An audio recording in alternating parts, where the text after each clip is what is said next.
ابن رسول الله. تفضل يا أخي. أريد أن أسألك سؤالا. سل.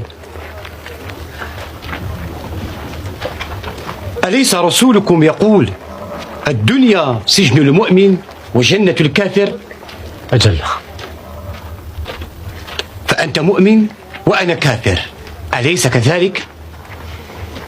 فلماذا أصبحت الدنيا جنة لك تتنعم بها وأصبحت سجنا علي؟ قد أهلكني ضرها وأجهدني فقرها. اسمع أيها اليهودي، الدنيا كما قال جدي خاتم الأنبياء والمرسلين، سجن المؤمن وجنة الكافر.